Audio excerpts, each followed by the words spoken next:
जय झूलेलाल दोस्तों, मां निखिल रमन राजपाल तव्हां सभिनी नाज़रीन जो असांजे अॼु जे हिन प्रोग्राम में तहे दिल सां स्वागत थो कयां पियो। दोस्तों, अॼु जो ही प्रोग्राम जंहिंजो नालो आहे श्रीमद भगवत गीता आधुनिक ज्ञान तव्हां जे साम्हूं पेश थी रहियो आहे बीएन फाउंडेशन ट्रस्ट ऐं एनसीपीएसएल जे गॾियल सहकार सां। दोस्तों, कंहिं बि संस्कृति, कंहिं बि धर्म खे बचाइण जो कमु थींदो आहे उन धर्म, उन संस्कृतिअ जे शास्त्रनि जो, वेदनि जो ऐं पुराणनि जो। हिंदू धर्म जी रक्षा कई आहे अॼु ताईं असांजे वेदनि, शास्त्रनि ऐं पुराणनि। ऐं इन्हनि वेदनि ऐं शास्त्रनि मां हिकु अहम ऐं अनमोल थंबो आहे श्रीमद भगवत गीता। श्रीमद भगवत गीता महाभारत जे हिकु उन हिस्से जो हिकु अनमोल, मां चवंदुमि त मोती आहे, जंहिं इंसान ज़ात खे माज़ीअ में, अॼु हाल में ऐं हमेशा मार्गदर्शन ॾींदी रहंदी। दोस्तों, अॼु जो ही प्रोग्राम जंहिंजो नालो आहे श्रीमद भगवत गीता आधुनिक ज्ञान, जीअं त मां तव्हांखे पहिरियों ई ॿुधायो त इहो एनसीपीएसएल ऐं विनीता नागपाल फाउंडेशन ट्रस्ट जे गॾियल सहकार सां आहे। NCPSL national council for promotion of Sindhi language हिकु अहिड़ी संस्था आहे जेका केतिरनि ई सालनि खां सिंधी ॿोली ऐं सिंधी संस्कृतिअ खे नई टहीअ ताईं पहुचाइण जो कार्य बखूबी करे रही आहे। ऐं इन कार्य खे अॻिते वधाईंदे हू केतिरनि ई नवनि लेखकनि खे, नवनि शाइरनि खे ऐं नयुनि संस्थाउनि खे माली मदद करे हिमथाए पंहिंजा इस्म तव्हां दर्शकनि अॻियां रखण लाइ हमेशा हिमथाईंदी रहंदी आहे। अचो त ॾिसूं इन एनसीपीएसएल जो हिकिड़ो कुल गीत।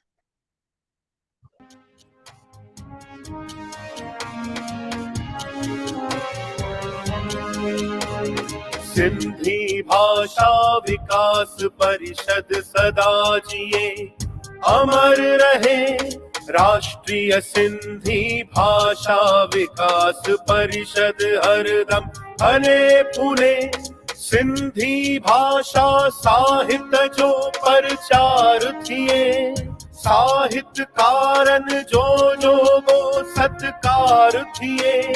नई पीढ़ीअ जा सिंधी जुआन तरक्की कन, पंहिंजी कौम ऐं देश जो नालो रोशन कन। सिंधियुनि जा सुंदर सपना साकार थियनि, सिंधू घाटीअ जा वारिस बेदार थियनि। रोशन आईंदे जी पीड़ पकी रखजे, हर सिंधी तालीम वठी लाइक बणजे। सिंधी भाषा विकास परिषद सदा जिए, अमर रहे राष्ट्रीय सिंधी भाषा विकास परिषद हरदम हरे फूले। अमर रहे सिंधी भाषा, अमर रहे, अमर रहे विकास परिषद, अमर रहे, अमर रहे, अमर रहे, अमर रहे।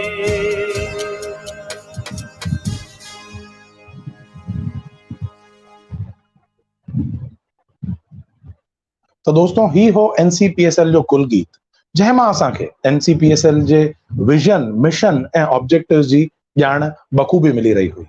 दोस्तों, एनसीपीएसएल जे सहकार सां ही प्रोग्राम श्रीमद भगवत गीता आधुनिक ज्ञान तव्हां ताईं पहुचाए रही आहे विनीता नागपाल फाउंडेशन ट्रस्ट, जंहिंजो पायो विधो हो विनीता नागपाल।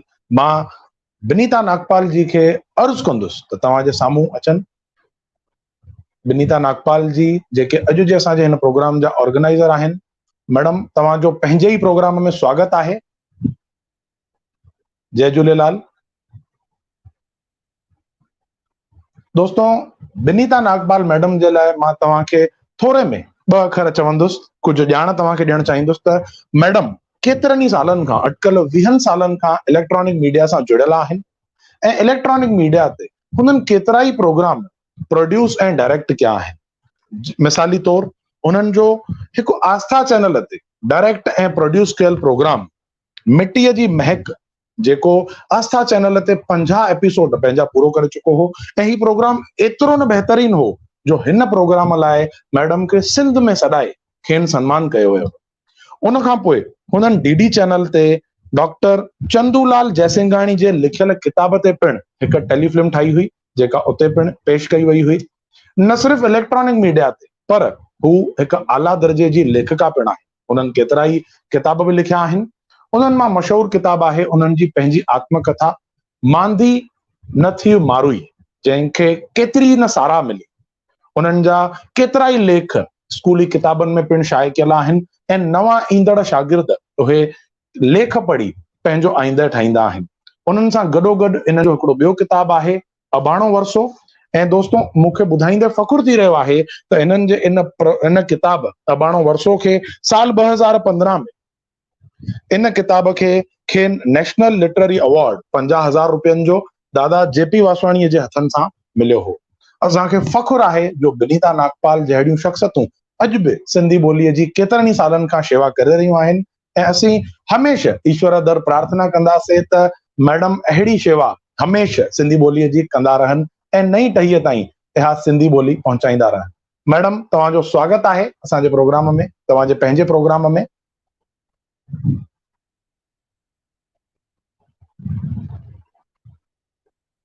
शायद विनीता मैडम तव्हांजो माइक म्यूट आहे, तव्हांजो आवाज़ न अची रहियो आहे।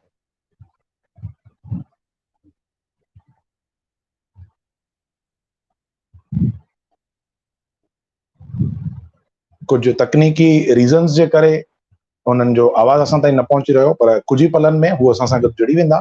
त दोस्तों, मां तव्हांखे ॿुधाए रहियो हुउसि त जेका श्रीमद भगवत गीता आहे, इहा हिकु अहिड़ो, मां चवंदुमि, अनमोल रतन आहे असांजे हिंदू धर्म में, जंहिं हमेशह इंसान ज़ात खे धर्म ऐं कर्म जी राह जो रस्तो ॾेखारियो आहे।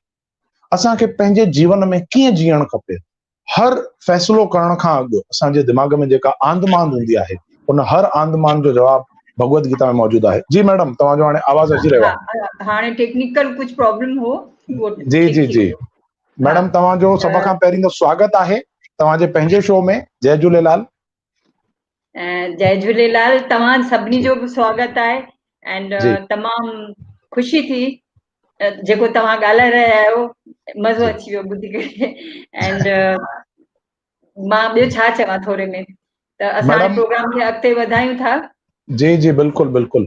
मां तव्हांखे अर्ज़ु कंदुसि त असांजा जेके अॼु जा मुइज़्ज़ज़ महिमान आहिनि, त तव्हां उन्हनि खे कोठ ॾियो, छाकाणि त मां जेकॾहिं उन्हनि खे कोठींदुसि त उहो सिज खे ॾीओ ॾेखारण जहिड़ी ॻाल्हि थी वेंदी। न, अहिड़ी का ॻाल्हि कान्हे। ऐं मां ईअं ई चवंदसि त अॼुकल्ह जेका मशाल आहे सा तव्हांजे हथ में आहे, सम्झो। असां त पुठियां आहियूं, पर ठीकु आहे। मां अॻिते वधाईंदे जी मिस्टर प्रताप पंजानी जी खे चवंदसि, एक्चुअली ही अॼु जेको किताब जो महूरत थी रहियो आहे, उहा पाण में हिकिड़ी अद्भुत जेका आहे सा हिकिड़ो प्रयोजन आहे जो अॼु ऑनलाइन किताब जो महूरत थी रहियो आहे।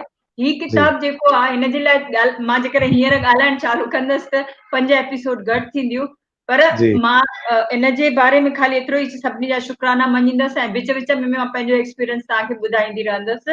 हिन किताब जो जेको मूंखे सहयोग मिलियो आहे NCPC वारनि जे कयो आहे मूंखे, ऐं उन्हनि जो ई सॼो सहयोग आहे। त मां चाहींदसि त mister doctor Pinjani ji and Ajit Manyal ji, Manju Nichani ji and JK Bina डिंगरानी, इहे सभु अचनि ऐं किताब जो पहिरियों विमोचन कयूं ऐं कार्यक्रम खे पोइ अॻिते वधायूं। त ही मां किताब रुगो झूलेलाल जी मूर्तिअ जे खे अर्पण करे ऐं पोइ मां तव्हांजे साम्हूं अचां थी। दोस्तों, मां तव्हां सभिनी खे ॿुधाए छॾियां, पहिरीं त तव्हां सभिनी मुइज़्ज़ज़ महिमान जेके असां सां अॼु जुड़िया आहियो, तव्हां सभिनी जो तहे दिलि सां स्वागत आहे असांजे हिन प्रोग्राम में।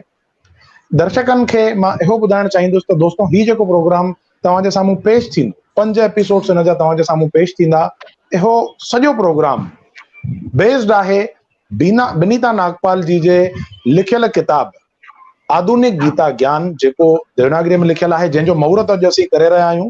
ही किताब आहे जंहिंजो मैडम महूरत करे रहियूं आहिनि। मां सभिनी खे अर्ज़ु कंदुमि, मुइज़्ज़ज़ महिमाननि वटि जिन वटि हिकु कॉपी पहुची चुकी आहे, त उहो स्क्रीन ते खणी हुनजो महूरत कंदा।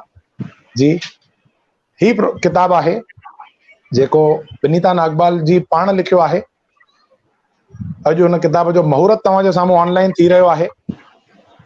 इहा बि पंहिंजो पाण में हिकु नई ॻाल्हि आहे त ऑनलाइन किताब जो मुहूर्त थी रहियो आहे।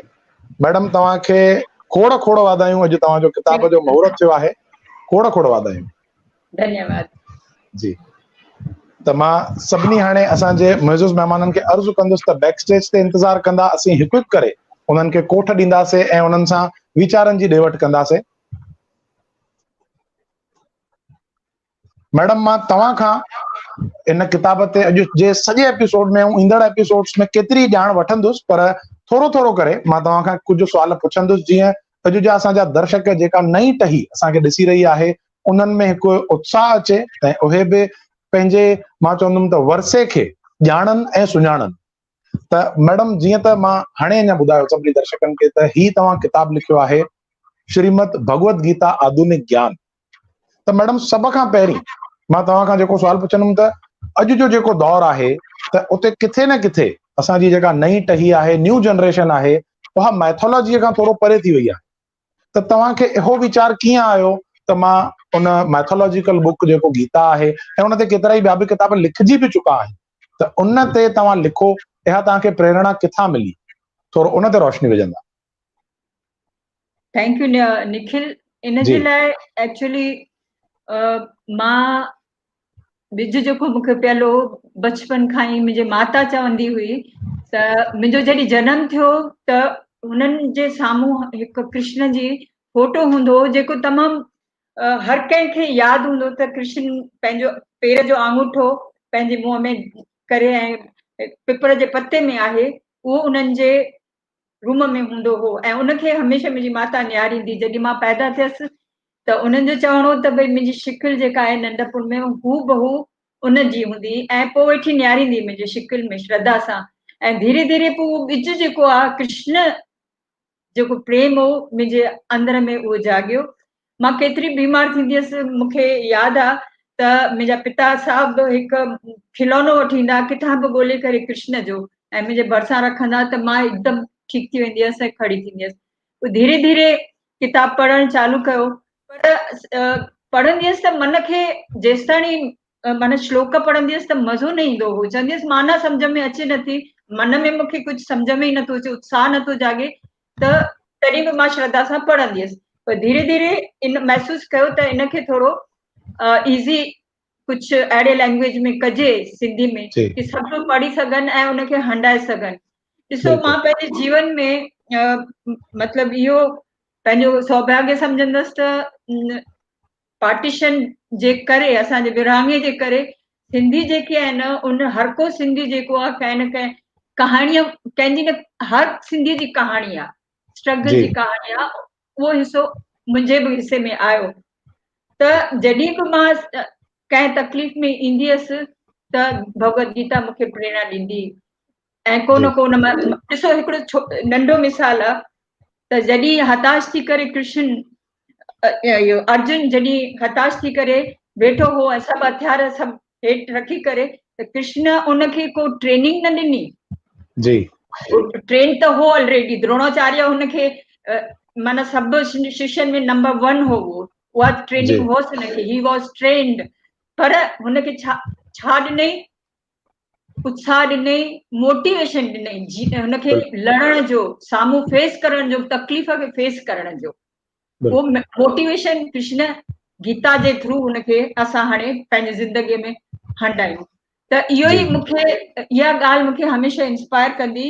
ऐं मां पढ़ंदी हुअसि अखियूं बंदि करे, हीअं मां को बि चैप्टर खोलींदी हुअसि, मूंखे पंहिंजे जेको प्रॉब्लम हूंदो हुनजो जवाबु मिली वेंदो। ऐं मां धीरे धीरे मां सोचियो त भई हिनखे अञा मां सरल लिखां ऐं इन में अञा बि मां अॻिते चवंदसि कुझु, पर मां हींअर हिन किताब जे लाइ मां शुक्रगुज़ार आहियां दिलि सां। ही किताब घणो जेको आहे हिनखे 2 साल लॻा, छाकाणि मां ॿाहिरि ई घणो करे रहियसि, कैनेडा ऐं दुबई, उते मूंखे घणो ई टाइम मिलंदो हो त उते मां इहो लिखंदी हुअसि। ऐं कैनेडा में जॾहिं हुअसि जाम बर्फ़ किरंदी हुई त मां रूम में बंदि हूंदी हुअसि।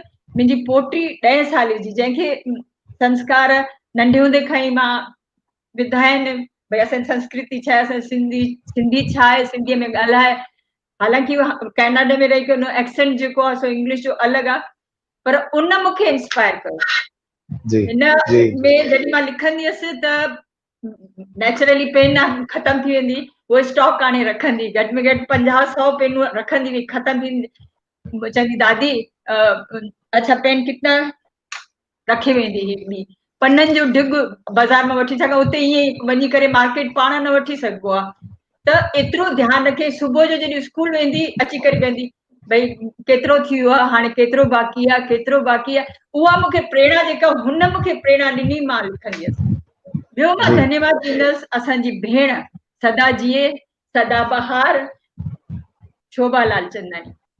जी मां जॾहिं लिखंदी हुअसि डॉक्टर लैंग्वेज लिखंदी हुअसि, तकिड़ो तकिड़ो तकिड़ो मथां लकीर बि न ॾींदी हुअसि, उहा मुंहिंजी डॉक्टरी लैंग्वेज जेका आहे हथ जी लिखियल, उहा शोभा खे मतिलबु सम्झ में अची वेंदी, ऐं उहा उतां मूंखे टाइप करे शाबस अथसि, उहा मूंखे उते मोकिलींदी, वरी ऑनलाइन मां करेक्शन करे उनखे मोकिलींदसि, उहा कम्युनिकेशन जे करे किताब धीरे धीरे धीरे पूरो थियो।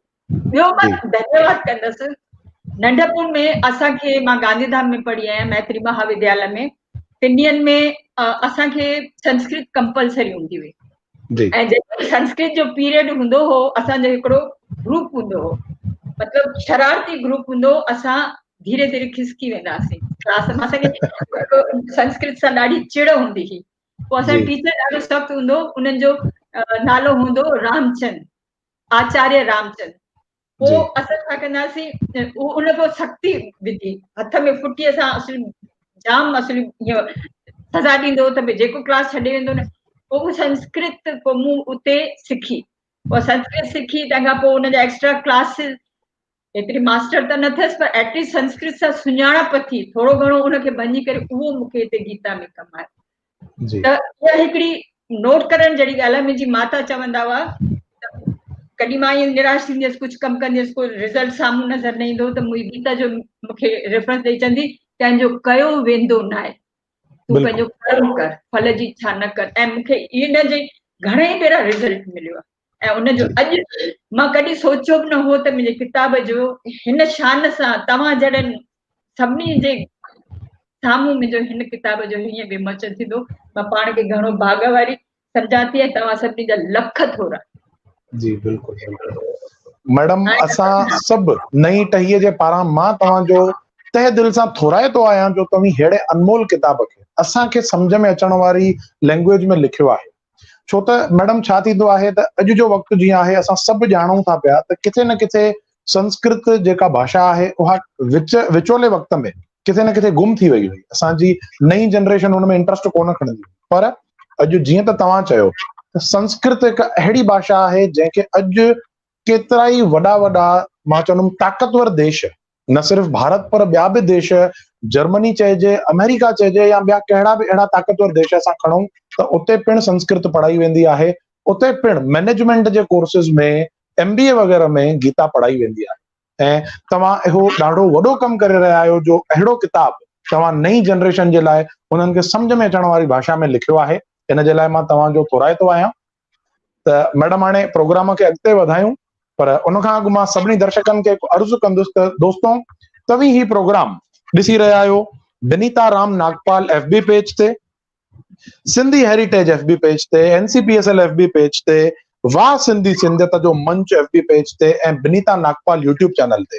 त तव्हीं जंहिं बि प्लेटफॉर्म ते ही प्रोग्राम ॾिसी रहिया आहियो, उन प्लेटफॉर्म खे FB पेज खे लाइक ऐं फॉलो ज़रूर कंदा, ऐं YouTube चैनल खे सब्सक्राइब ज़रूर कंदा, छो त ही अॼु असांजो सिर्फ़ु पहिरियों एपिसोड आहे, अहिड़ा 4 एपिसोड्स अञा तव्हांजे साम्हूं पेश थींदा, जंहिंमें मैडम जे लिखियल किताब जा अलॻि अलॻि बाब, मां चवंदुमि, उहे डिस्कस कया वेंदा, उन्हनि जो असां लाभ कीअं था वठी सघूं पंहिंजे जीवन में, अलॻि अलॻि जीवन जे असांजे फील्ड्स में कीअं गीता असांखे कमु अची रही आहे, कीअं अची सघंदी आहे, उहो असां सिखंदासीं। त फटाफट जंहिं बि माध्यम सां तव्हां ॾिसी रहिया आहियो, उन चैनल खे सब्सक्राइब कंदा ऐं पेज खे लाइक ऐं फॉलो ज़रूर कंदा। तेसि ताईं मां असांजे टेक्निकल टीम खे अर्ज़ु कंदुसि त असांजे शो जो हिकिड़ो नंढिड़ो प्रोमो आहे, उहो असांजे दर्शकनि अॻियां पेश कयो वञे, जीअं पोइ असां पंहिंजो शो खे अॻियां वधाए सघूं।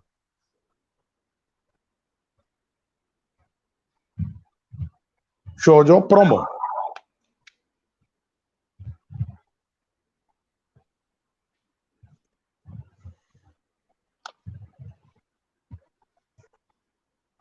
शायद कुछ टेक्निकल डिफिकल्टी आहे त मैडम असां शो जो प्रोमो पोइ हलाराईंदासीं। तेसि ताईं मां तव्हांखे अर्ज़ु कंदुमि त जेके असांजा NCPSL जा ऑफिसर्स असां सां अॼु गॾु थिया आहिनि, जिन जे सहकार सां ही प्रोग्राम दर्शकनि ताईं पहुची रहियो आहे, तव्हां उन्हनि खे कोठ ॾींदा? हा, मां अर्ज़ु कंदसि डॉक्टर प्रताप पिंजानी जी खे त 2 अखर अची करे ॻाल्हाइनि ऐं पंहिंजे NCPCL जे संस्था में जेके एक्टिविटीज़ आहिनि असांखे उनजी जानकारी ॾियनि, जेकॾहिं उहे आहिनि। न त मां अर्ज़ु कंदसि डॉक्टर अजीत मन्याल जिन खे त उहे कुझु ॻाल्हाइनि। जी, तव्हांजो स्वागत आहे। जय झूलेलाल सर, तव्हांजो स्वागत आहे अॼु जे प्रोग्राम में। असां अॼु सभई सौभाग्यशाली आहियूं जो भगवत गीता जो स्पर्श कयो, उन जो विमोचन थियो। श्रीमद भगवत गीता आधुनिक ज्ञान न, अत्याधुनिक ज्ञान। बिल्कुलु। जॾहिं खां भगवत गीता जा प्रवचन समाज खे मिलिया आहिनि, मोटिवेशन जा, हर पल नई ॻाल्हि, हर पल मुंहुं ॾियण वारी, हर पल मोटिवेशन जूं ॻाल्हियूं भगवत गीता मां असांखे मिली रहियूं आहिनि। विनीता जी, मां ॿेर तव्हांखे तव्हांजो लख थोराईंदो आहियां जो तव्हां सिंधी भाषा देवनागरीअ में नई जनरेशन जे लाइ हे जेके सुलभ भाषा में, मातृभाषा में तव्हां हिन जो भाषांतर कयो आहे, इहो ईंदड़ नई पीढ़ीअ खे ई न त नए ज़माने खे नई टेक्नोलॉजीअ सां ॾाढे सुठे नमूने सां असांजा संस्कार, असांजी जीवन शैली, असांजी सिंधी जीवन शैली जंहिंखे असां सिंधियत था चऊं, उहा हिन किताब जे माध्यम सां, हिन ज्ञान जे माध्यम सां सॼे समाज खे मिलंदी रहंदी। राष्ट्रीय सिंधी भाषा विकास परिषद 26 साल में, हे 26 साल असांजो हली रहियो आहे। 1 नवंबर 3-4 ॾींहं अॻु में कोई असांखे ख़बर आहे त कोविड बीमारी जे करे स्कूल कॉलेज सभु बंदि आहिनि, ऑफलाइन ते क्लासेस असां हलाए नथा सघूं। ऑनलाइन ते क़रीबन 10,000 ॿार जंहिंमें नॉन सिंधी बि आहिनि, ऑनलाइन ते सिंधी भाषा सिखण जे वातावरण में अची विया आहिनि। अञा ॿार जुड़ंदा था वञनि। 15,000 ताईं असांखे लॻे थो त असां थोड़नि ॾींहंनि में 15,000 खे बि क्रॉस कंदासीं। थोड़नि ई ॾींहंनि में कॉरेस्पॉन्डेंस कोर्स सिंधी भाषा सिखण जो बि NCPSL जे तरफ़ों शुरू थी वेंदो। धीरे धीरे लॉकडाउन जी असर जेको आहे डाउनलोडिंग थी रहियो आहे। फरवरी में मार्च ताईं घणो करे विज्ञान भवन में 4 सालनि जा राष्ट्रीय सिंधी भाषा विकास परिषद जा जेके अवॉर्ड आहिनि असांजे साहित्यकारनि जे लाइ, लाइफ टाइम अचीवमेंट अवॉर्ड्स आहिनि, असां सॼे समाज जे साम्हूं केंद्रीय नेतृत्व आदरणीय नरेंद्र मोदी जी, आदरणीय पोखरियाल साहब, आदरणीय धोत्रे जी जेके असां मिनिस्टर आहिनि एजुकेशन मिनिस्ट्री जा, ऐं असांजे समाज जा जेके अॻवान आहिनि, उन्हनि जे उपस्थिति में असां पंहिंजे साहित्यकारनि जो न सिर्फ़ु स्वागत कंदासीं पर उन्हनि खे उन्हनि इनामनि सां, उन्हनि मोमेंटो सां नवाज़ो बि कंदासीं। ईंदड़ जून महीने में सिंधु महाकुंभ लेह लद्दाख में थी रहियो आहे। पहिरियों दफ़ो सिंध जे इतिहास में सिंधु महाकुंभ 23 जून खां 26 जून ताईं थियणो आहे। अंतर्राष्ट्रीय सेमिनार राष्ट्रीय सिंधी भाषा विकास परिषद उते रखण वारी आहे। मां सॼे समाज खे आह्वान थो कयां त हलो कुझु ॾींहं त गुज़ारियूं लद्दाख में, लेह में, सिंधु माता जे तट ते, सिंधु माता जे गोद में। जीअं भगवत गीता असांखे प्रेरणा ॾेई रही आहे, तीअं सिंधु माता बि असांखे पल पल प्रेरणा ॾेई रही आहे। अचो मिली करे सिंधु माता में डुबकी लॻायूं, सिंधियत खे अॻिते वधायूं ऐं सिंधी समाज जो संगठन कयूं। बिल्कुलु बिल्कुलु। अजीत मन्याल जी, तव्हां असां सां जुड़िया तंहिंजे लाइ असीं तव्हांजा तहे दिल सां शुक्रगुज़ार आहियूं। दोस्तों, मां तव्हांखे ॿुधाए छॾियां त अजीत मन्याल जी NCPSL जा एग्जीक्यूटिव मेंबर आहिनि। डॉक्टर प्रताप पिंजानी जेके डायरेक्टर आहिनि NCPSL जा, ऐं अजीत मन्याल जी अहिड़नि अॻवाननि जे रहबरीअ हेठि NCPSL केतिरनि ई साहित्यकारनि, केतिरनि ई लेखकनि ऐं केतिरनि ई सिंधी कलाकारनि खे, जीअं त सर ॿुधायो, त अवॉर्ड ॾेई, माली मदद करे ऐं ॿियो बि केतिरनि ई तरीक़नि सां उन्हनि खे हिमथाए करे उन्हनि खे तव्हांजे अॻियां पेश थियण जे लाइ मां हिमत अफ़ज़ाई कंदा आहिनि। तंहिंजे लाइ सर असीं तव्हांजा शुक्रगुज़ार आहियूं, NCPSL जा शुक्रगुज़ार आहियूं। जी सर, तव्हां असां सां जुड़िया तंहिंजे लाइ तहे दिल सां शुक्रगुज़ार आहियां मां तव्हांजो।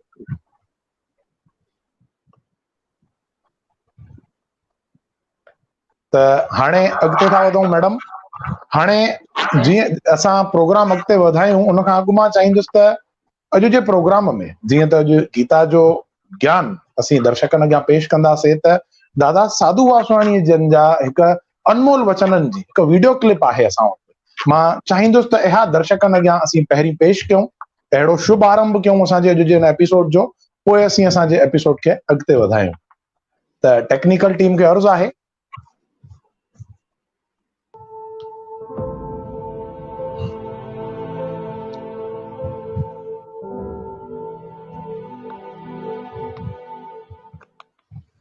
मुंहिंजा प्यारा भाउरो, मुंहिंजूं भेनरूं, प्यारे प्रभुअ पंहिंजे कृपा में मूंखे जुदा जुदा मुल्कनि में वठी हलंदो आहे।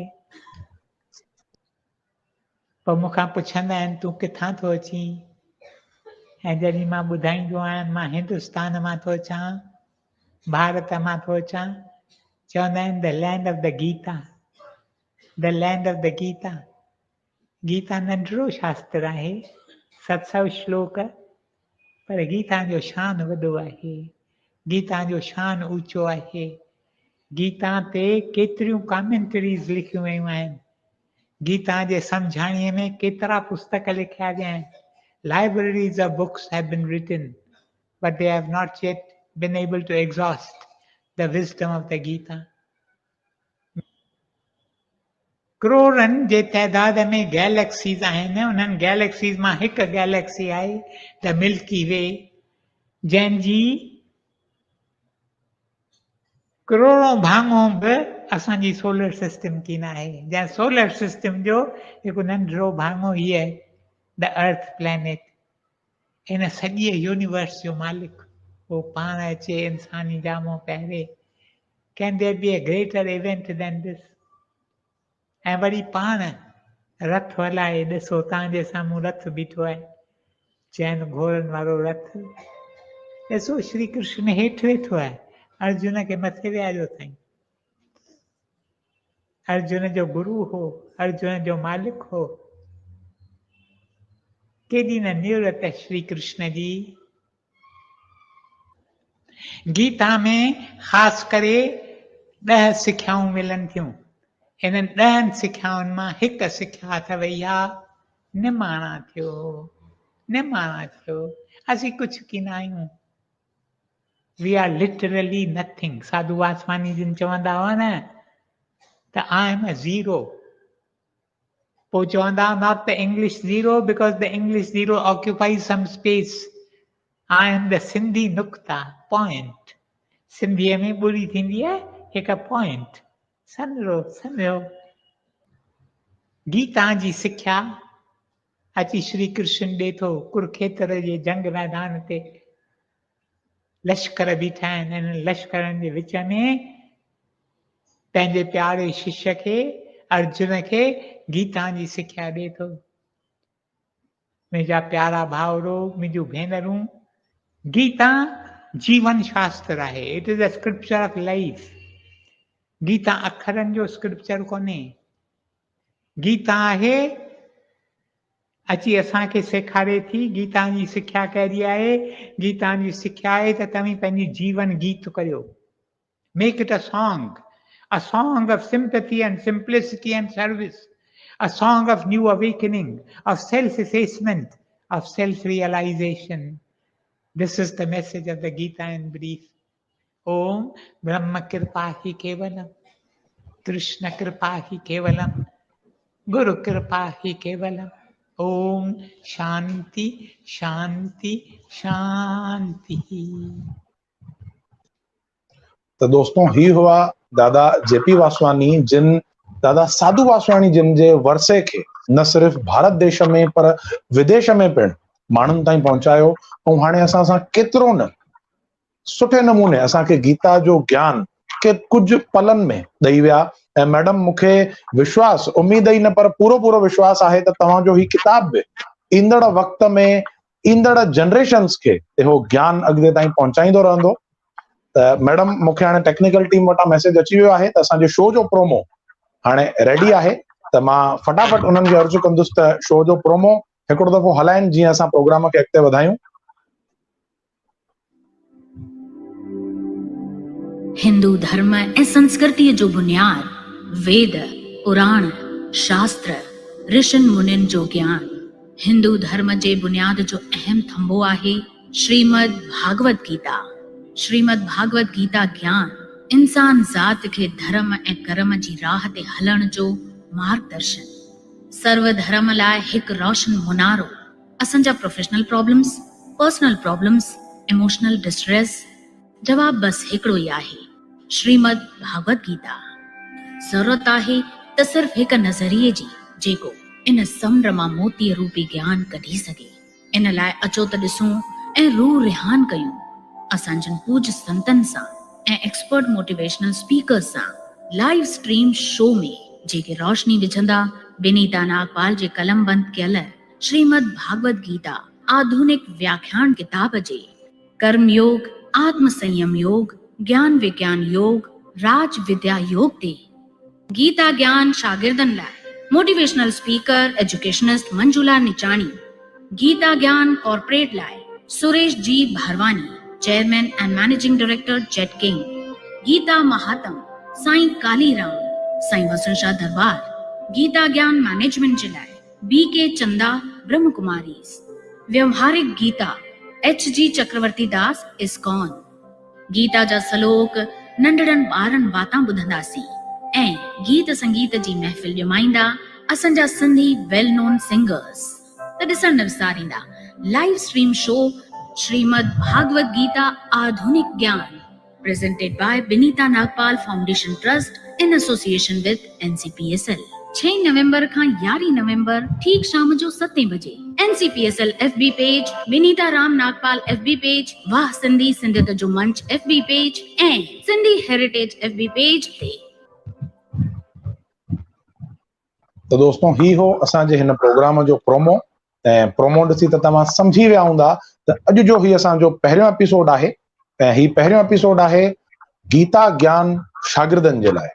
त गीता मां अहिड़ा कहिड़ा सबक आहिनि, कहिड़ियूं अहिड़ियूं सिखियाऊं आहिनि जेके शागिर्द पंहिंजे जीवन में अपनाए पंहिंजो पढ़ाईअ वारो जीवन सफल बणाए सघनि था पिया। त मैडम मां तव्हांखे अर्ज़ु कंदुमि त असांजूं जेके अॼु जूं एक्सपर्ट स्पीकर आहिनि उन्हनि खे तव्हीं कोठ ॾींदा। धन्यवाद जी। मां सभिनी खां पहिरियों त जेके ही प्रोग्राम ॾिसी रहिया आहिनि उन्हनि जा लख थोरा। जे तव्हां हाज़िर न हुजो मां हिते ॾिसां वेठी त असांखे प्रेरणा बि न मिले। इहो उत्साह असांजो वधाइण लाइ तव्हांजा घणा घणा लख शुक्राना। हाणे मां अर्ज़ु कंदसि असांजी घणी मान वारी जेका गेस्ट आहिनि, मेन गेस्ट आहिनि मंजूला निचानी जी। तव्हां अॼु जो जेको गीता फॉर स्टूडेंट्स उन ते रोशनी विझंदा, छाकाणि त तव्हां ख़ुदि पंहिंजे पाण जेको आहियो सा इन फील्ड सां जुड़ियल आहियो त तव्हां ई जस्टिस करे मूंखां बि वधीक जेको मुंहिंजो लिखियल आहे ॼाण ॾींदा। ऐं हिकु मां मैसेज ॾियणु चाहींदसि त छाकाणि त हींअर कुझु तकलीफ़ जे करे हिन पैंडेमिक हिन वायरस जे करे असां कुझु करे नथा सघूं। बाक़ी गीता जो जेकॾहिं तव्हांखे किताब खपे त तव्हां ईमेल कंदा, मां पछाड़ी जो पंहिंजी ईमेल विझंदसि, हर कंहिंखे मां मोकिले ॾींदसि। उनखे 2-3 महीना लॻंदा छाकाणि त मुंहिंजो अञा प्रिंटिंग में ई कुझु सॼो जेको आहे किताब उते ई पिया आहिनि ऐं सभिनी खे मां जंहिंखे बि खपंदो मां मोकिले ॾींदसि।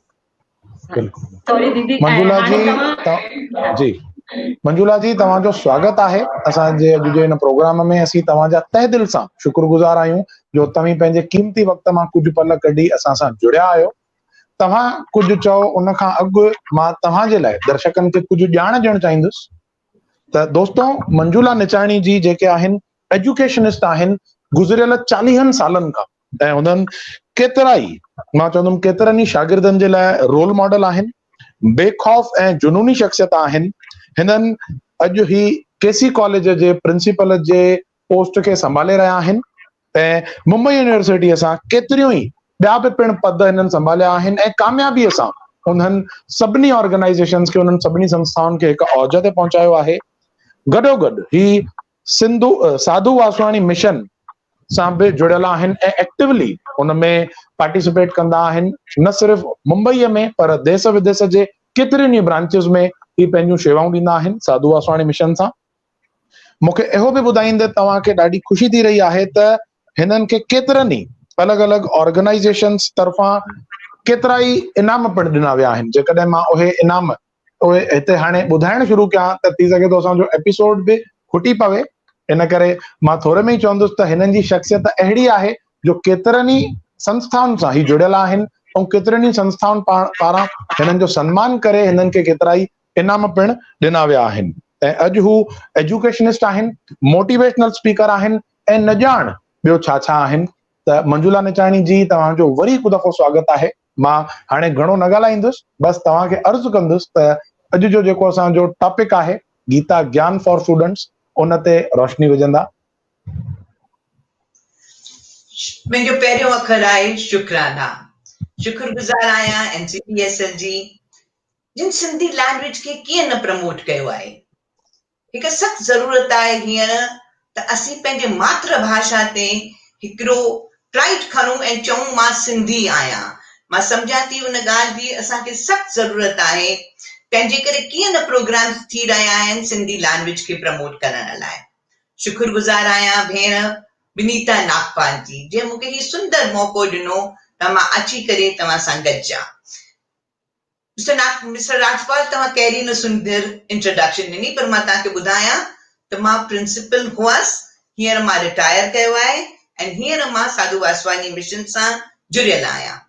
पर मां शुरू कयां गीता ते उन खां अॻु में मां चाहींदसि त मुंहिंजा कुझु स्टूडेंट्स हिकिड़ो कृष्ण ते भॼन ॻाइनि ताकि हिकिड़ी एनवायरनमेंट क्रिएट थिए।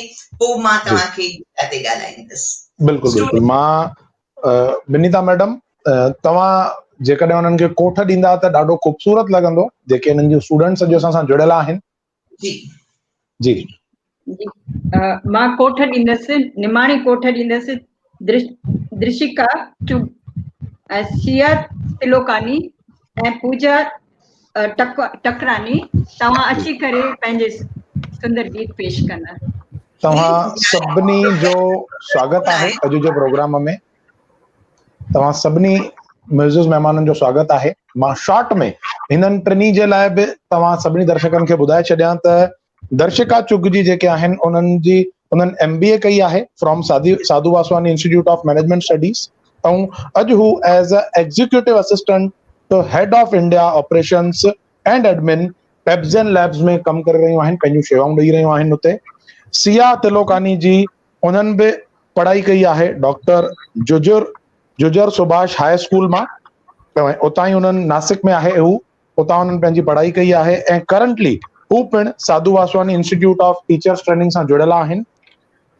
पूजा टकरानी जी MBA कयल आहिनि नागपुर यूनिवर्सिटीअ मां ऐं अॼु Sadhu Vaswani institute of teachers training में जुड़ियल आहिनि, उतां जी स्टूडेंट आहिनि। तव्हां टिनी जो स्वागत आहे।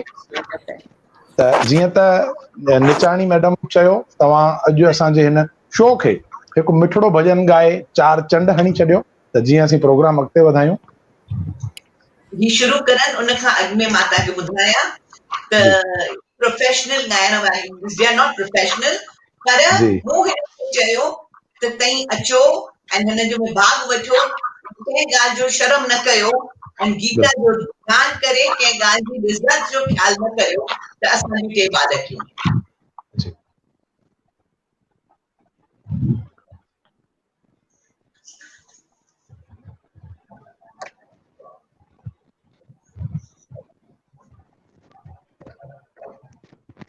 अच्युतं केशवं कृष्ण दामोदरम्, अच्युतं केशवं कृष्ण दामोदरम्, राम नारायणं जानकी वल्लभं, राम नारायणं जानकी वल्लभं।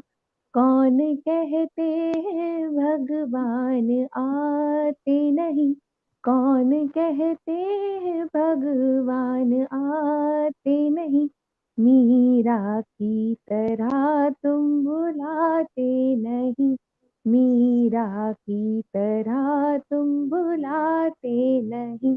अच्युतम केशवम कृष्ण दामोदरम, अच्युतम केशवम कृष्ण दामोदरम, राम नारायणं जानकी वल्लभम, राम नारायणं जानकी वल्लभम।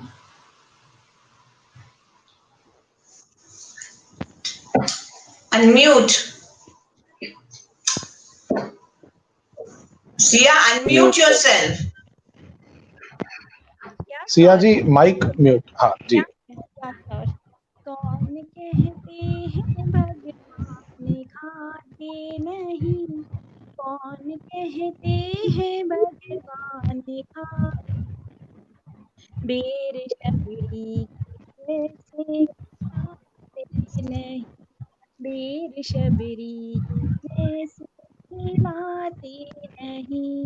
अच्युतम केशवम कृष्ण दामोदरम, अच्युतम केशवम कृष्ण दामोदरम, राम नारायण जानकी वल्लभ, राम नारायण जानकी वल्लभम।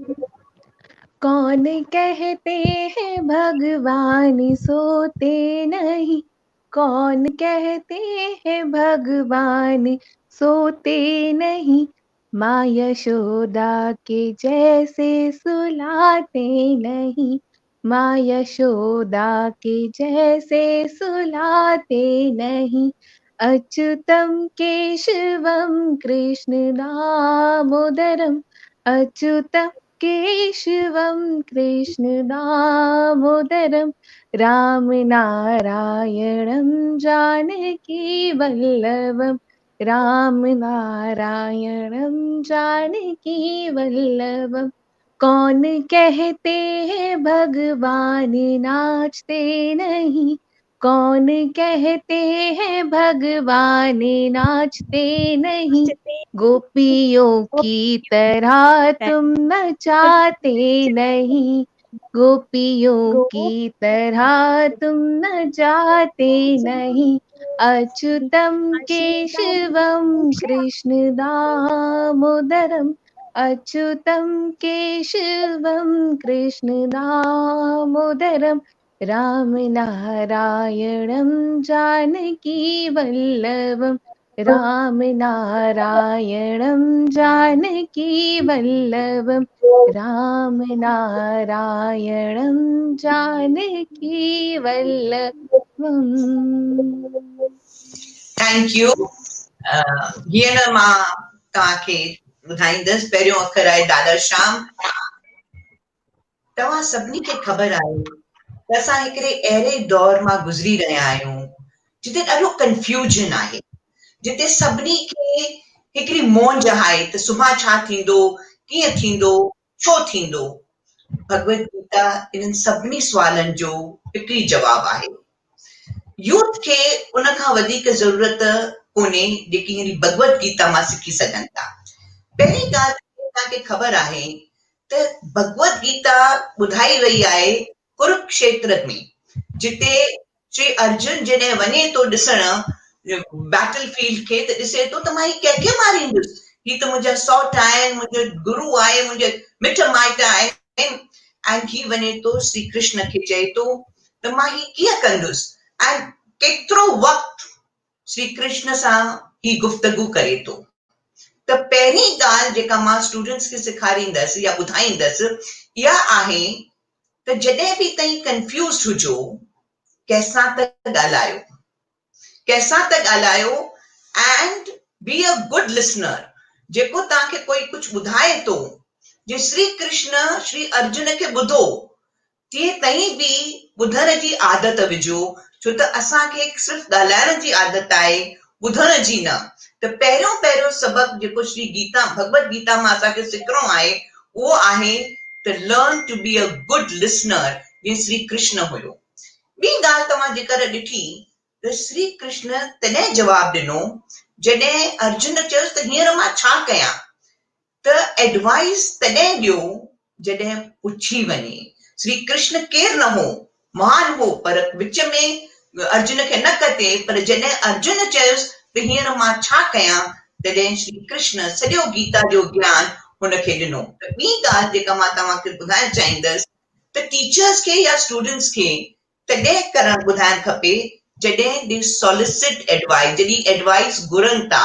असीं केतिरा भेरा अनवॉरेंटेड एडवाइस ॾियूं था, त इहो हिकिड़ो सबक़ भगवत गीता मां तव्हांखे सिखणु खपे। टी ॻाल्हि जेका असांजे स्टूडेंट्स खे सिखणु खपे उहा आहे do your best, leave the rest. तई कर्म कयो, कर्म जी इच्छा न रखो, तई उहो कर्म कयो जो तव्हांजो सभिनी खां बेस्ट जेकी तव्हांजे अंदरि हुजे। तव्हांखे शायदि ख़बर नाहे तई मुंझी पवंदा आहियो त हींअर मां न करे सघंदुमि, मां फेलियर आहियां। तव्हांखे शायदि पंहिंजी कैपेसिटी ख़बर नाहे, तव्हां मां हिकु हिकु एतिरो केपेबल आहे। श्री अर्जुन खे बि ख़बर कोन हुई त मां ही सभु करे सघंदुसि, पर तव्हां सभिनी खे इहो विश्वास रखणु खपे त असां मां हिक हिक सां गॾु श्री कृष्ण बीठो आहे। उहो असांखे निहारे वेठो, उहो असांखे गाइड वेठो करे, पर असीं जॾहिं उन ॾे ध्यानु ॾींदासीं, उनखे ॿुधंदासीं। श्री कृष्ण पाण न ईंदो आहे, पर पंहिंजे रूप में घणनि ई खे मोकिलींदो आहे। टीचर्स खे मोकिलींदो आहे, तव्हांजे माउ पीउ खे मोकिलींदो आहे। तंहिंजे करे तई इन्हनि सभिनी जी इज़त रखो। मूंखे यादगिरी आहे त दादा जेपी वासवानी खां पुछियो वियो त भई what is the greatest need of America, ऐं दादा चयो त greatest need of America is to slow down. पोइ पुछाऊं what is the greatest need of India, त दादा चयो, मूं अखियूं हेठि करे जवाबु ॾिनो त इंडिया जी ग्रेटेस्ट नीड आहे main and women of character. Character build कयो। ऐं उहो कैरेक्टर मूं पुछियुमि दादा कीअं कैरेक्टर बिल्ड थींदो, त दादा चयो रेवरेंस सां, इज़त, वॾनि जी इज़त कयो, टीचर्स जी इज़त कयो। मां सम्झां थी उहा रेवरेंस हाणे ख़तम थी वई आहे, उनखे वरी जागृत करणो आहे। त तव्हां स्टूडेंट्स खे इहा ई सिख्या आहे त तई पंहिंजो कर्म कंदा रहो। जेकी बि तव्हांजो कमु हुजे, तव्हां पंहिंजी केपेबिलिटी में पंहिंजे केपेबिलिटी खे सुञाणो। जीअं समुंड आहे न, उनमें सभु नदियूं वञी करे वेंदियूं आहिनि, पर कॾहिं समुंड ओवरफ्लो न थींदो आहे। तंहिंजे करे समुंड ऊनो हूंदो आहे, उनमें तमामु घणो धीरज हूंदो आहे। ॿी ॻाल्हि जेका मां तव्हांखे चवणु चाहींदसि त धीरज रखो। छो था सुसाइड करनि माण्हू? अॼु जो यूथ खे जेकर कुझु नथो मिले त हू सुसाइड थो करे, छो त उन्हनि जी टॉलरेंस तमामु घटिजी वई आहे। हू एक्सेप्ट नथा करनि त जेकी, छो त असां हुननि खे घर में या स्कूल्स में या कॉलेजिस में टॉलरेंस सेखारी ई न आहे। श्रीमद भगवत गीता में चयो थो वञे त टॉलरेंस सिखो। जेकर तव्हीं अॻिते वधण था चाहियो त तव्हीं टॉलरेंस कयो, समुंड वांगुरु थियो। समुंड कीअं न ऊनो, सभिनी नदियूं हुनजे अंदरि वेंदियूं आहिनि, कि तव्हांजे मथां बि प्रॉब्लम्स ईंदा। लाइफ में अप्स एंड डाउन्स ईंदा ईंदा न, कहिड़ी स्टेज न थींदी जो तव्हांखे हेठि मथे न थींदो। कॾहिं कॾहिं तव्हांखे जॾहिं सक्सेस मिले थी त तव्हीं ॾाढो ख़ुशि था थियो, जेकर फेलियर मिले थी त तव्हीं ॾाढो दुखी था थियो। श्री कृष्ण थो चए भल तव्हांखे फेलियर मिले या सक्सेस मिले, सक्सेस में घमंड न कयो, फेलियर में दुखी न थियो। छो त फेलियर एंड सक्सेस हिक ई कॉइन जा ॿ पासा आहिनि। त असीं जेसिताईं पंहिंजे यूथ खे फेलियर एक्सेप्ट करणु न सेखारींदासीं, छो त failure is a part of life. जेकर असीं उनखे न सेखारींदासीं त भई फेलियर बि थींदो आहे, त उनजो तव्हां एक्सेप्ट कंदो त सुसाइड न कंदो। छो था सुसाइड कयूं? छो त असां न टॉलरेंस था सिखूं ऐं न एक्सेप्टेंस था सिखूं। श्रीमद भगवत गीता जी इहे ॿ ॻाल्हियूं असांखे जेकर ॾाढो ध्यान सां सिखूं त असीं टॉलरेंट कयूं, ऐं ॿियो जेकी कयूं फल इच्छा न रखो। असां मोह सां था कयूं। दादा चवंदा हुआ हर ॻाल्हि सां प्यार सां कयो, पर असां शायदि प्यार ऐं मोह में लाइन ड्रॉ करणु विसरी था वञूं। त पुछियो वियो हुयो त प्यार ऐं मोह में छा फ़र्क़ु आहे? चवनि था लोभ, मोह ऐं क्रोध, इन्हनि टिनी ॻाल्हियुनि खां तई परे रहो। श्री भगवत गीता में चवनि था क्रोध, छो त असीं क्रोध में छा नथा करियूं? गुस्सो अचे थो, पोइ विसरी था वञूं त असां कंहिंसां था ॻाल्हायूं, छा था ॻाल्हायूं। क्रोध में असीं senses, we lose all our senses. तंहिंजे करे क्रोध न करियो। ग्रीड, असां छा था करियूं त असांखे जेकर हेतिरियूं मार्क्स मिलियूं आहिनि त ॿिए खे वधीक मिलियूं आहिनि, मूंखे छो न मिलियूं आहिनि, मूं त एतिरी महिनत कई। तव्हां भले एतिरी महिनत कई त शायदि जेके मिलियूं आहिनि उनखे तव्हां खां वधीक मिलियूं आहिनि त थी थो सघे उन तव्हां खां वधीक महिनत कई हुजे। त तव्हां पाण खे सेंटर न कयो त मूंखे छो न मिलियो। ख़ुशि थियो, सेलिब्रेट अदर पीपल्स, लर्न, ॿियनि खां सिखो त हिनखे छा ऐं छो मिलियो। आई थिंक भगवत गीता जी इहा टीचिंग त क्रोध खां, लोभ खां तई परे रहो, छो त क्रोध कैन बी डिस्ट्रक्टिव। क्रोध तव्हांखे अॻिते वधण न ॾींदो। ऐं इहो तई कॾहिं सिखंदा, कीअं सिखंदा, जॾहिं ताईं पंहिंजे मन खे कंट्रोल कंदा, माइंड खे कंट्रोल कंदा। चवंदा आहिनि मन जीते जग जीते। One who has conquered the mind has conquered the world. पंहिंजो मन जीतियो। हाणे छा आहे त तई राति जो सुम्हंदा, चवंदा सुभाणे सुबुह जो मां जिम में पक वेंदुसि। पोइ मन आहे न जॾहिं तव्हां सुबुह जो उथंदा, पर मां जेकर अॼु न वञी सुभाणे वञा, मां कल्ह राति जो देरि सां सुम्हियो हुउसि त अॼु उथी न सघियुसि। तई पंहिंजे मन जा मालिक थियो, मन जा गुलाम न थियो। सो मन तव्हांखे राइट बि ॿुधाईंदो। इंटेलेक्ट तव्हांखे छो मिलियल आहे? इंटेलेक्ट तव्हांखे तॾहिं मिलियल आहे जो तई राइट एंड रॉन्ग, धर्म, धर्म छा आहे? Gita is a way of life. त उन में धर्म तव्हांखे इहो ई थो सेखारे त तई डिसाइड करियो त राइट या रॉन्ग छा आहे, ऐं उहो तव्हांखे केरु सेखारींदो? तव्हांजो मन। हाणे तई जेकर सुठा किताब पढ़ंदा, शास्त्र पढ़ंदा, श्रीमद भगवत गीता जो ध्यानु धरींदा त ऑटोमैटिकली तव्हांजे मन खे हिकिड़ी कंट्रोल ईंदी। मन खे कंट्रोल करणु मुंहिंजे लाइ चवणु तमामु सवलो आहे, पर करणु ॾाढो ॾुखियो आहे। उन में मां तव्हांखे हिकु दादा जी स्टोरी ॿुधाईंदसि। असां पुछियोसीं दादा खां त मन खे कीअं कंट्रोल कयूं, त दादा चयो मन आहे न नंढे ॿार वांगुरु आहे। जीअं तव्हां नंढे ॿार खे चओ तूं हीअं न कर त उहो ज़रूरु कंदो। तव्हां हुन ॿार खे छॾे ॾियो त 5 मिंट करे पोइ उहो बंदि कंदो। तंहिंजे करे मन खे कंट्रोल करणो अथव त allow the thoughts to flow, allow, पर उन्हनि थॉट्स खे तई, उन्हनि थॉट्स जा गुलाम न थियो। पंहिंजे मन खे तई कंट्रोल करियो। वॾे में वॾी ॻाल्हि उहा आहे। तव्हां हींअर ॿुधो त ॿी ॻाल्हि जेका असांखे श्रीमद भगवत गीता मां मिले थी ऐं शुरू में मिले थी, उहा आहे नम्रता, ह्यूमिलिटी। चवंदा आहिनि त ही हू इज़ हम्बल, जेको निमाणो आहे, उहो हिकिड़ो अहिड़ो ॾीओ ॿारींदो आहे जेको कॾहिं न विसामंदो आहे। हिकिड़ो अहिड़ो ॾीओ ॿारींदो आहे जेको कॾहिं न विसामंदो आहे, उहा आहे नम्रता।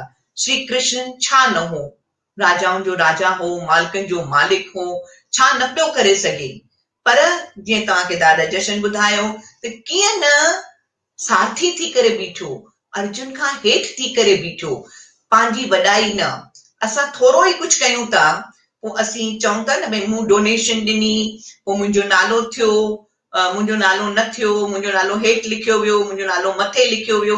केतिरियूं न ॻाल्हियूं असांखे पाण खे डिस्टर्ब थियूं करनि। श्रीमद भगवत गीता जी जेका अॼु जी ख़ासि ज़रूरत आहे असांजे नौजवाननि खे, उहा आहे नम्रता। चयो वेंदो आहे छो त इंडिया हिकिड़ो अहिड़ो मुल्क आहे जिते सभिनी खां वधीक यंगेस्ट पॉपुलेशन आहे।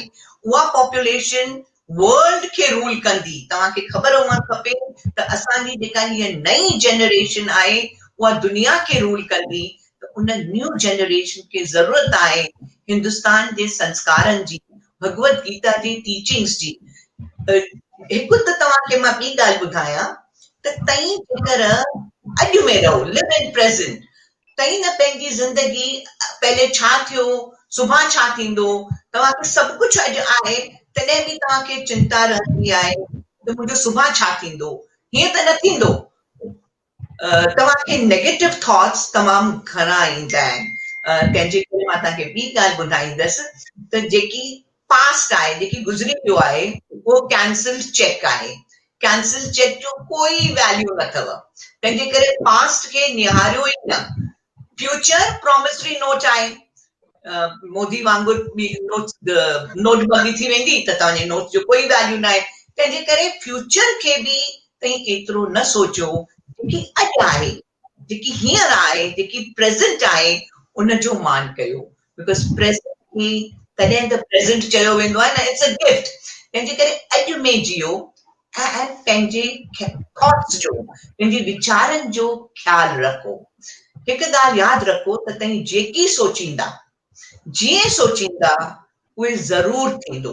तव्हां पॉज़िटिव सोचींदा त पॉज़िटिव थींदो, तव्हां नेगेटिव सोचींदा त नेगेटिव थींदो।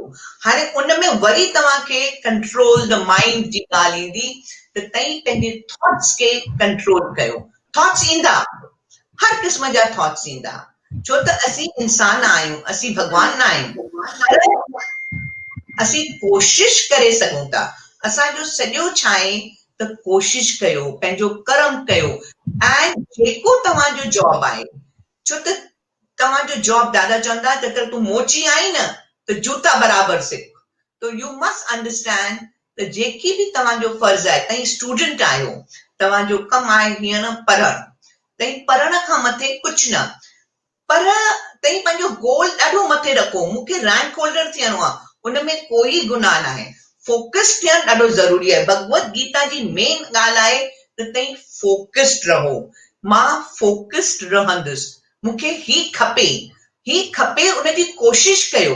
पर जेकर उहो नथो मिले त पोइ दुखी न थियो, उन में अटैचमेंट न रखो, पंहिंजे एक्शन में मोह न रखो, मोह खां परे रहो।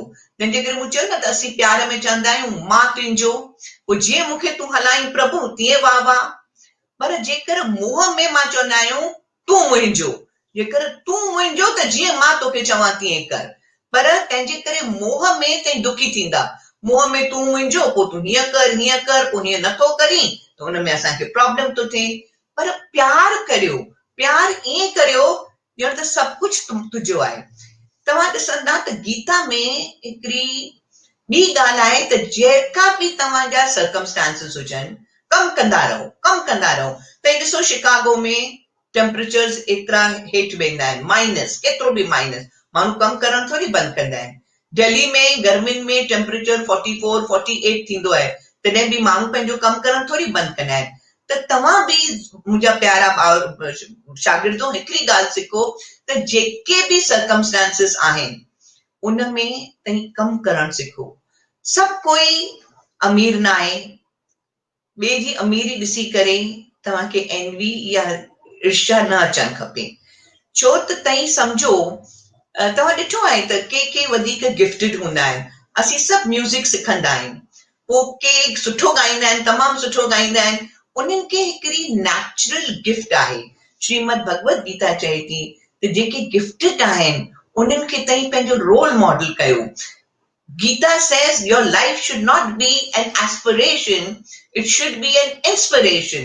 छो त एस्पिरेशन में मूंखे ही खपे, इंस्पिरेशन में वाह वाह छा न थी रहियो आहे।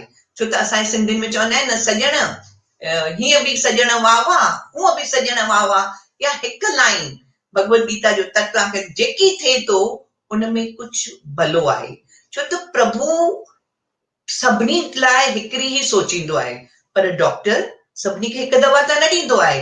असीं सोचींदा आहियूं प्रभु मूंसां छो थो हीअं करे, पर प्रभु कॾहिं ग़लती न कंदो आहे, कॾहिं ग़लती न कंदो आहे। प्रभु असां सभिनी मां हिकु हिकु खे, असांजो माता पिता आहे, असां मां सभिनी खे हिकु हिकु खे तमामु घणो प्यार ॾींदो आहे। तव्हां ॾिठो आहे त चवंदा आहिनि God is too wise to make a mistake. प्रभु एतिरो वाइज आहे, कॾहिं ग़लती न कंदो आहे। God is too loving to punish. भगवान असांखे कॾहिं सज़ा न ॾींदो आहे, पर असां जेके पंहिंजा कर्म करे आया आहियूं उन्हनि खे त असांखे भोगणो ई आहे। हाणे उन में तव्हां कीअं रिएक्ट था कयो। हाणे कॾहिं कॾहिं तव्हां कोई बि बीमारी थिए थी त मूंखे छो थियो, मूंखे गोॾनि में सूर हो हिकु भेरो, पोइ मन में चयो त मूंखे छो थो हेॾो गोॾनि में सूर पियो, मां हेतिरी नंढड़ी हुअसि। पोइ मूं ॾिठो त कंहिंखे त पेर ई न हुयो। मूं चयो शुक्र, मूंखे पेर त आहे जो सूर थो पए, कंहिंखे त पेर ई न आहे जेको सूर पए।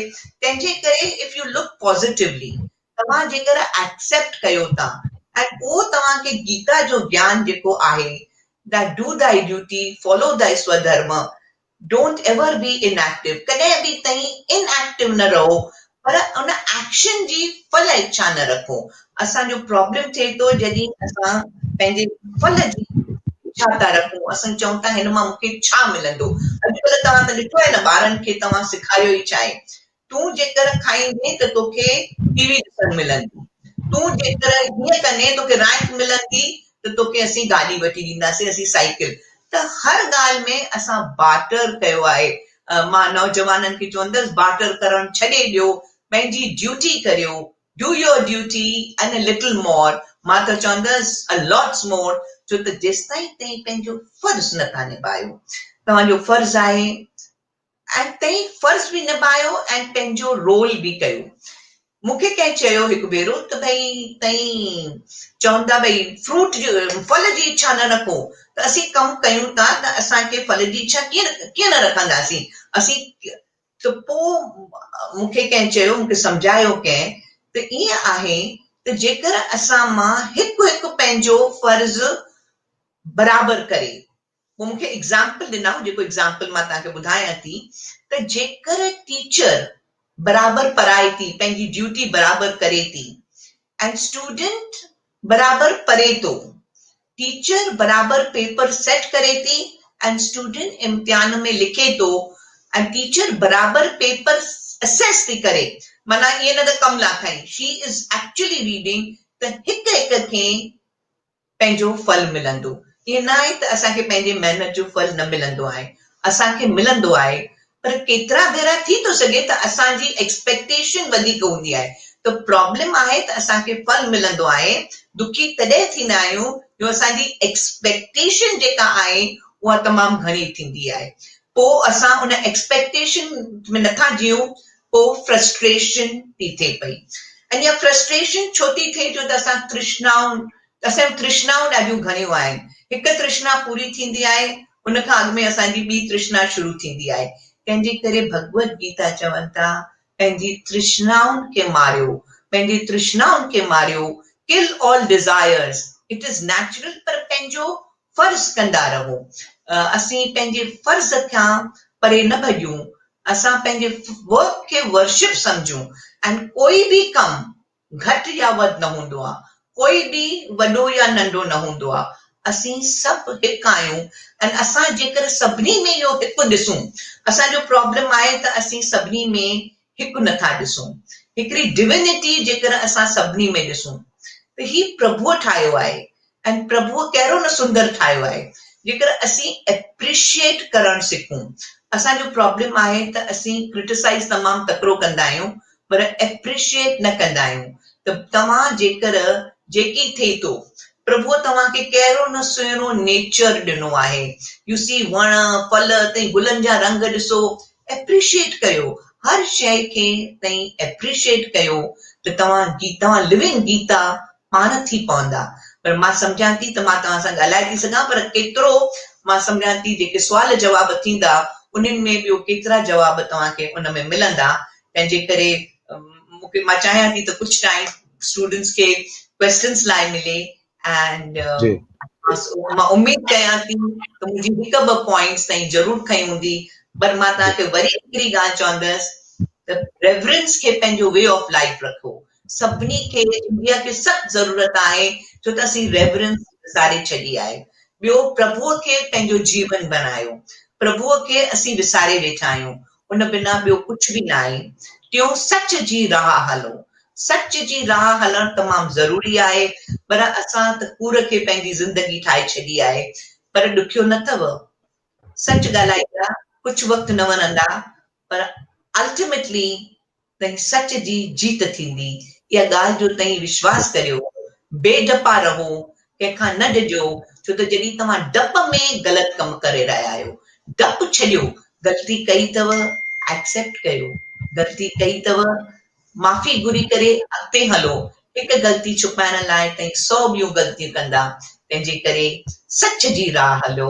इहो चई करे मां तव्हां वरी बि शुक्रगुज़ार आहियां तव्हां सभिनी जी, जो तव्हां मुंहिंजी ॻाल्हियूं ॿ ॿुधियूं। मुंहिंजी सिंधी एतिरी सुठी न आहे, तॾहिं बि मां हमेशह कोशिशि कंदी आहियां त मां सिंधीअ में ॻाल्हायां, छो त नेठ त मुंहिंजी मातृभाषा आहे। पर हिकिड़ी भाषा आहे उहा प्यार जी भाषा आहे। उन प्यार जी भाषा सां मां वरी वरी तव्हांजी शुक्रगुज़ारी मञींदसि। ऐं हींअर जेकर स्टूडेंट्स खे कुझु पुछिणो हुजे त मां जवाबु ॾींदसि। मैडम, सवालनि जवाबनि जो सिलसिलो शुरू थिए उन खां अॻु मां सिर्फ़ असां सां डॉक्टर प्रताप पिंजाणी जी जुड़ी चुका आहिनि, त ॿ लफ़्ज़ उन्हनि जा असां ॿुधणु चाहींदासीं। बिनीता मैडम, डॉक्टर प्रताप पिंजाणी सां जुड़ी चुका आहिनि। मां तव्हांखे अर्ज़ु कंदुमि त उन्हनि खे दर्शकनि अॻियां कोठ ॾींदा। घणे मान वारा असांजा प्रताप पिंजानी जी शोभा वधाइण आया आहिनि असांजे हिन शो जी। मां अर्ज़ु कंदसि त पंहिंजा ॿ अखर असांखे आशीर्वाद जा ऐं पंहिंजो जेको मैसेज आहे सो ॾियनि। ऐं हिकु मां नंढी ॻाल्हि चवंदसि त तव्हांजा घणा थोरा मंजुला निचानी जी, तव्हां मुंहिंजे किताब जो 700 जेके श्लोक आहिनि तव्हां हिन 20-25 मिंट में सॼो सार सरल भाषा में ॿुधायो, जंहिंजे लाइ मां तव्हांजो ॾाढा शुक्रगुज़ार आहियां। ऐं अॼु जेका इहा ज़रूरत आहे, जेका हर तव्हांजे मैसेज जेको आहे सो अॼु जी ज़रूरत आहे ॿारनि जे लाइ, उन ते तव्हां रोशनी विधी। तव्हांजा घणा थोरा शुक्राना तव्हांजा। ऐं मिस्टर प्रताप पिंजानी जी अर्ज़ु आहे त तव्हां हाज़िरी ॾींदा। टेक्निकल टीम खे अर्ज़ु आहे त डॉक्टर प्रताप पिंजाणी जी खे असां सां कनेक्ट कंदा। डॉक्टर प्रताप पिंजाणी जी NCPSL जा डायरेक्टर आहिनि ऐं उन्हनि जे रहबरीअ हेठि NCPSL केतिरा ई सिंधी ॿोली ऐं संस्कृतीअ खे वधाइण लाइ नई टहीअ ताईं सिंधी भाषा खे पहुचाइण जा कार्य बख़ूबी कामयाबीअ सां करे रही आहे। सर, तव्हांजो स्वागत आहे। डॉक्टर प्रताप पिंजाणी जी शायदि अञा असां सां न जुड़िया आहिनि, कंहिं टेक्निकल रीज़न जे करे शायदि कनेक्टिविटी उन्हनि सां निकिरी वई आहे। त मैडम, शो खे अॻिते था वधायूं। सर कुझु पलनि में जुड़ी वेंदा। त जीअं निचाणी मैडम असांखे चयो त स्टूडेंट्स खे घुरायो वञे ऐं असांजो जेको सवालनि जवाबनि जो सिलसिलो आहे असीं उन सां कंटिन्यू था कयूं शो खे। त जेके स्टूडेंट्स आहिनि, जी जी मैडम, दर्शिका चुग ऐं उन सां गॾु पूजा टकरानी ऐं सिया, इन्हनि टिनी खे तव्हांजो स्वागत आहे। तव्हां टिनी स्टूडेंट्स जो स्वागत आहे।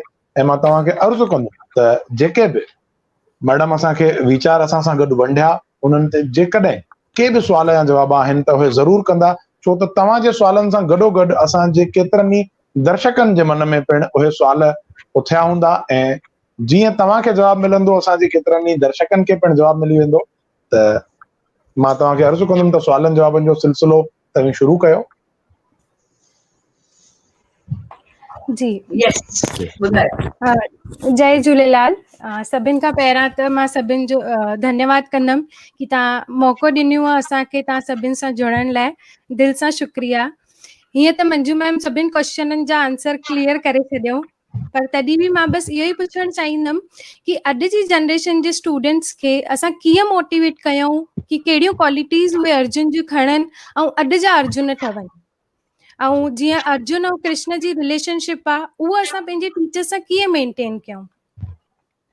पहिरीं ॻाल्हि त पंहिंजे टीचर जो जेको रोल आहे उहो टीचर्स खे श्री कृष्ण वांगुरु करणु खपे। श्री कृष्ण वांगुरु करणु खपे माना त उनजे मथां इम्पोज़ न करणु खपे। तव्हां उन्हनि खे डायरेक्शन ॾियो, पाण डिसाइड करनि त असांखे कहिड़ो पाथ वठिणो आहे।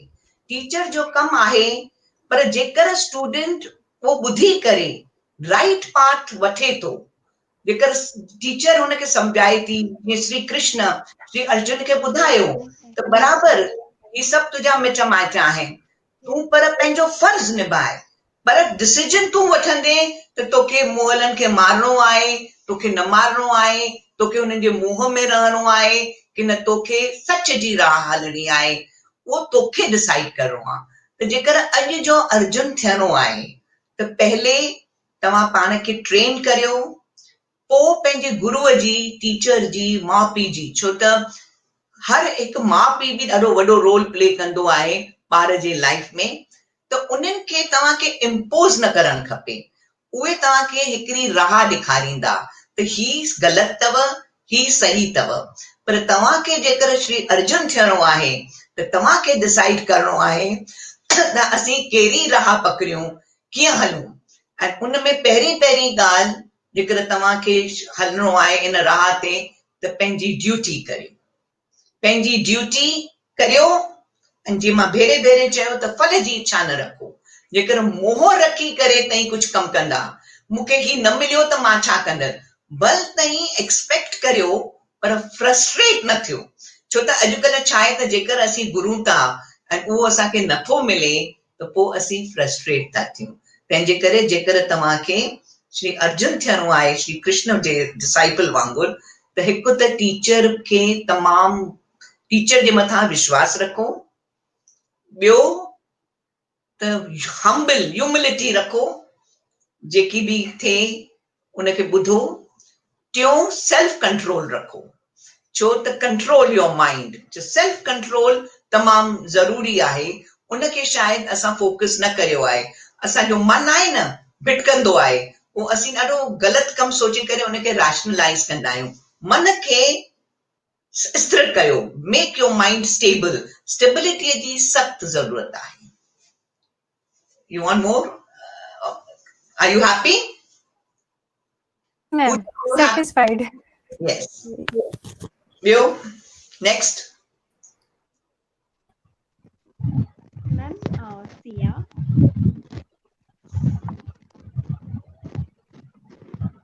Yes, Sia. कृष्ण भगवान अर्जुन के सिया जी तव्हांजो आवाज़ जाम घटि पियो अचे, थोरो माइक खे पंहिंजे वेझो आणींदा। जी जी जी हेलो हाँ हाँ हाँ कृष्ण भगवान अर्जुन खे चयो हुयो त कर्म कर पर फल जी इच्छा न रख। पर इहो अॼुकल्ह जी जनरेशन जी स्टूडेंट खे कीअं सम्झाइजे, कर्म कर पर फल जी इच्छा न रख। मां जी तव्हांखे चयमि त फल जी इच्छा न रखो, ॾुखी ॻाल्हि आहे, चवणु सुरलो आहे, पर असीं छा था चऊं, डू योर बेस्ट, पंहिंजी बेस्ट विझो, जेकी ॻाल्हि करियो, लीव द रेस्ट। जेकी थींदो, do your best, leave the rest. And after doing your best U don't succeed, learn to say never mind. असांजो प्रॉब्लम आहे त असां never mind नथा चऊं। असां चऊं था ही छो न थियो। त पहिरीं ॻाल्हि डू योर बेस्ट।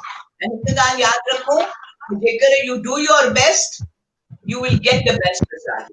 पर बेस्ट छा आहे? बेस्ट आहे त जेकी तव्हांजे अंदरि कैपेसिटी आहे, तव्हां 100% उहा कैपेसिटी विझो।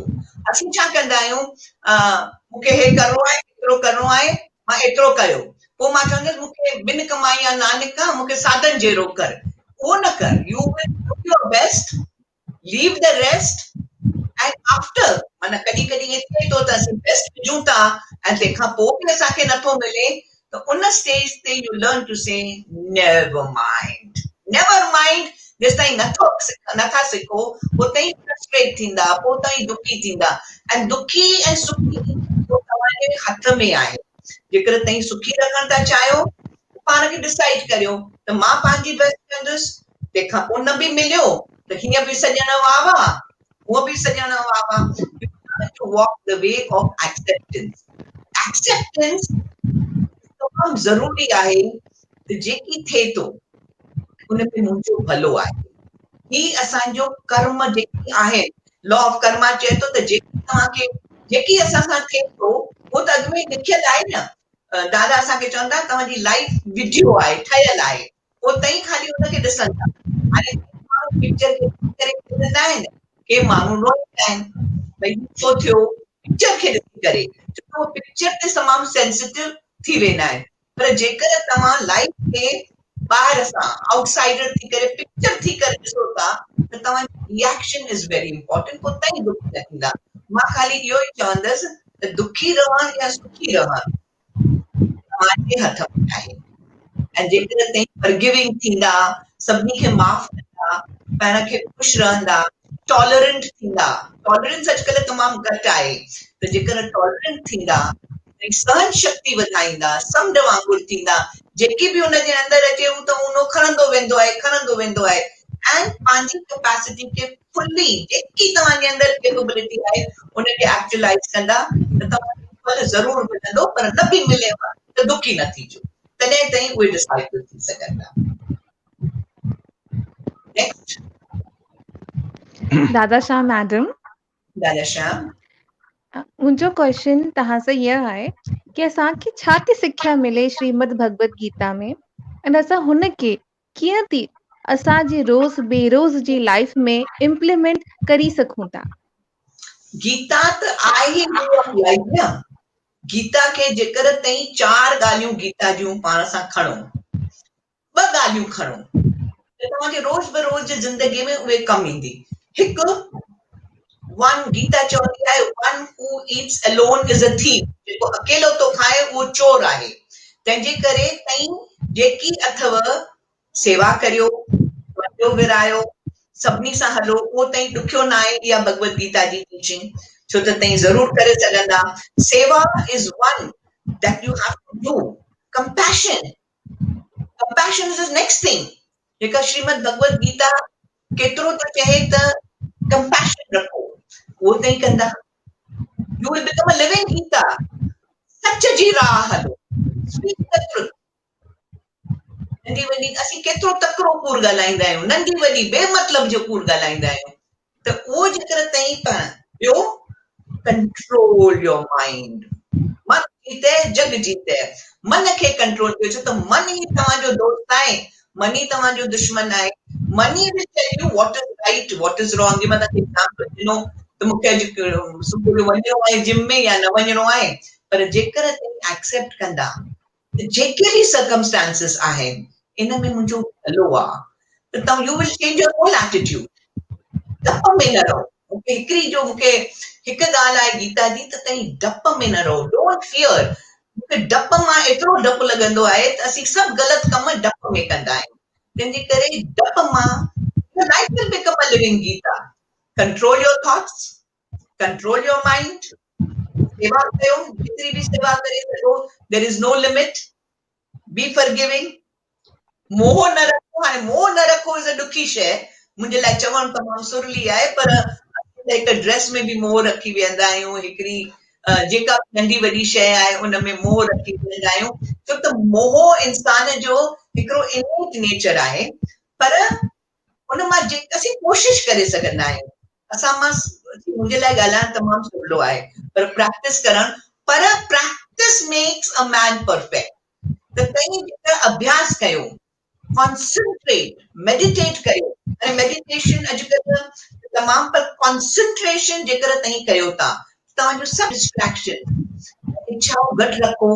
Simplicity is a way of life. इच्छाऊं असांजूं आहिनि न, तयारु थियणु ग़लति न आहे, पर उन में ईर्ष्या या जेलसी हुन कयो तंहिंजे करे मां कयां, उहो ग़लति आहे। U make your life a walking talk. हिकु ॻाल्हि टेल मी, तूं कहिड़ी ॻाल्हि प्रैक्टिस करी पंहिंजे life? I give you so many things to become a living. What is it that you can?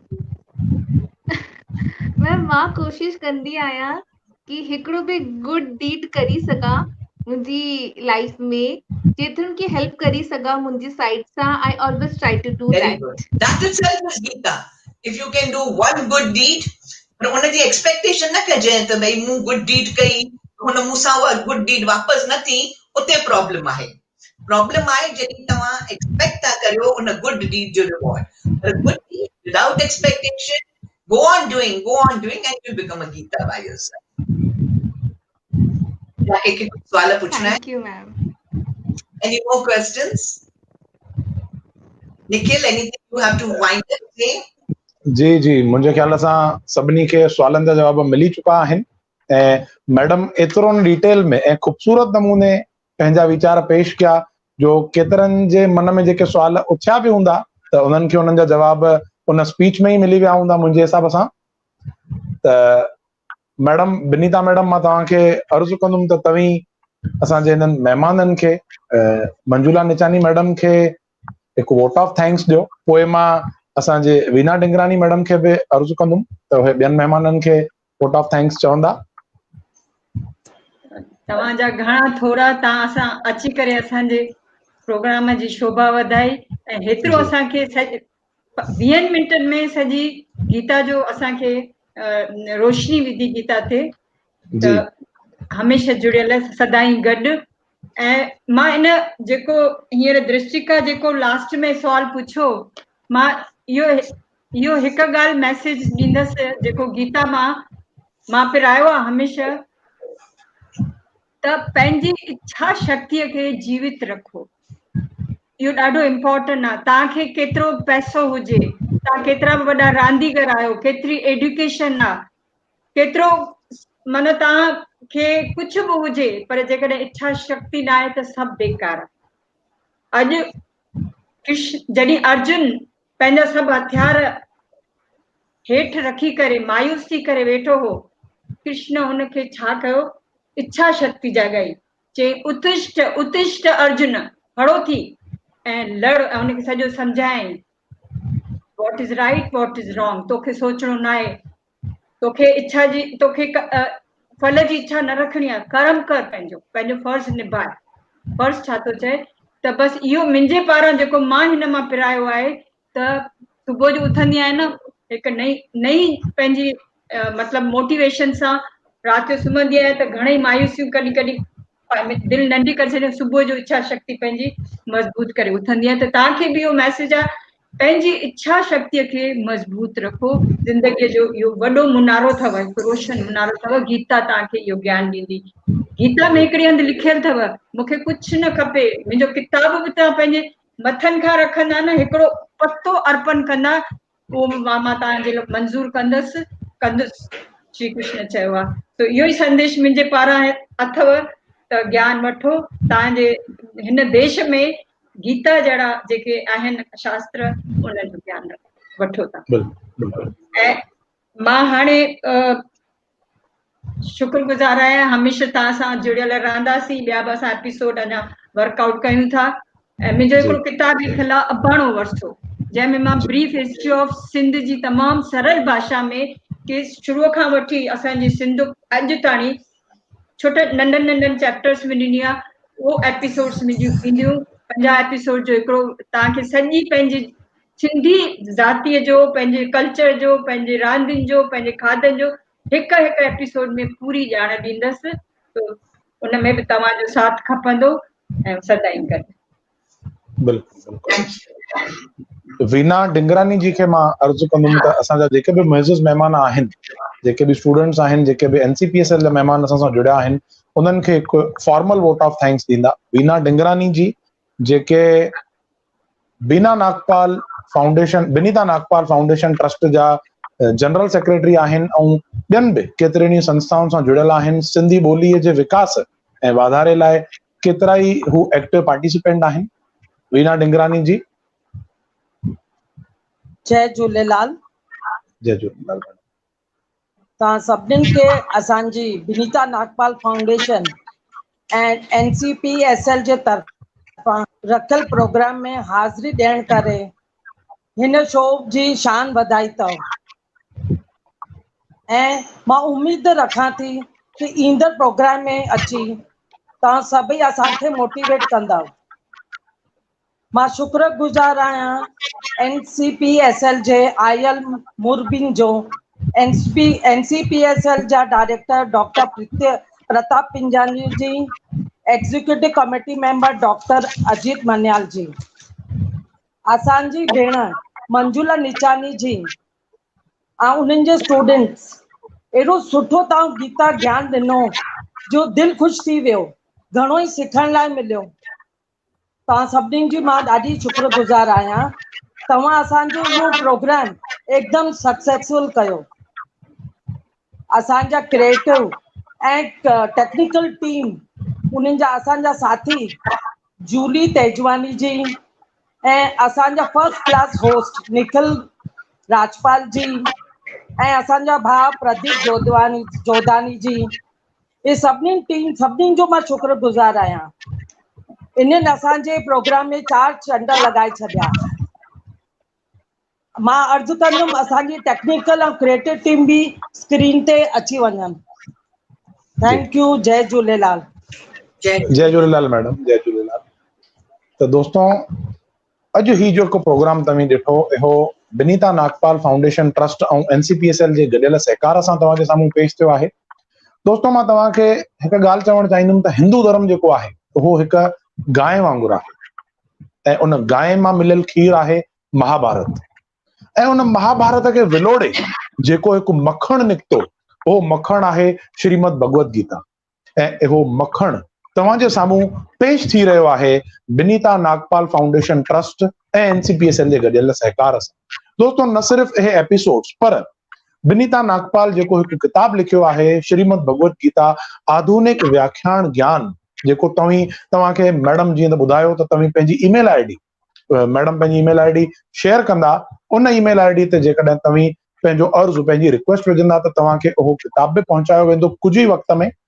त असांजो ही एपिसोड अॼु हिते पूरो था कयूं पिया, जेको हो शागिर्दनि जे लाइ गीता ज्ञान स्टूडेंट्स लाइफ में कीअं कम थो अची सघे पियो। इन एपिसोड खे तव्हां ताईं पहुचाइण में असां सां सहकार कयो NCPSL, डॉक्टर प्रताप पिंजाणी जी, मिस्टर अजीत मन्याल जी, असांजी टेक्निकल टीम प्रदीप जोधाणी जी, जूली तेजवाणी, जय हीरो, जिन असांखे साथ ॾिनो ही प्रोग्राम तव्हां ताईं पहुचाइण लाइ। असांजा मुइज़िज़ महिमान जेके असां सां अॼु जुड़िया, मंजुला निचाणी जी, उन्हनि जूं स्टूडेंट्स दर्शिका चुग, सिया तिलोकानी ऐं पूजा टकरानी, जिन पंहिंजा वीचार, पंहिंजे वीचारनि जी ॾेवट असांजे साम्हूं पेश कई। केतिरो न ख़ूबसूरत नमूने असांजे साम्हूं गीता जो ज्ञान थोरे हिकु जी पलनि जे वक़्त में असांजे साम्हूं पेश कयो। ऐं मां शुक्रगुज़ार आहियां बिनीता नागपाल फाउंडेशन ट्रस्ट जो, बिनीता नागपाल मैडम जो, जिन ही प्रोग्राम रथे तव्हांजे साम्हूं, असांजे दर्शकनि जे साम्हूं, नई टहीअ जे साम्हूं ही गीता जो ज्ञान साम्हूं पेश कयो आहे। त दोस्तों, असांजो ईंदड़ एपिसोड 7 नवंबर मतलब त छंछर जे ॾींहुं शाम जो 7 बजे पेश थींदो, जंहिंजी थीम आहे गीता ज्ञान कॉर्पोरेट जे लाइ, corporate lessons from Bhagavad Gita, जंहिंजा स्पीकर आहिनि मिस्टर सुरेश जी भारवानी जी, जेके चेयरमैन ऐं MD आहिनि जेट किंग जा। ही प्रोग्राम जेको अॼु बि एपिसोड तव्हीं ॾिसी रहिया आहियो ऐं ईंदड़ एपिसोड ते तव्हीं ॾिसंदा, उहो तव्हांजे साम्हूं पेश थींदो श्री बिनीता राम नागपाल FB पेज ते, सिंधी हेरिटेज FB पेज ते, NCPSL FB पेज ते, वाह सिंधी सिंधियत जो मंच FB पेज ते, ऐं बिनीता नागपाल YouTube चैनल ते। त दोस्तों, तव्हीं जंहिं बि माध्यम सां ही प्रोग्राम ॾिसी रहिया आहियो, उनखे फॉलो ऐं लाइक ऐं सब्सक्राइब ज़रूर कंदा।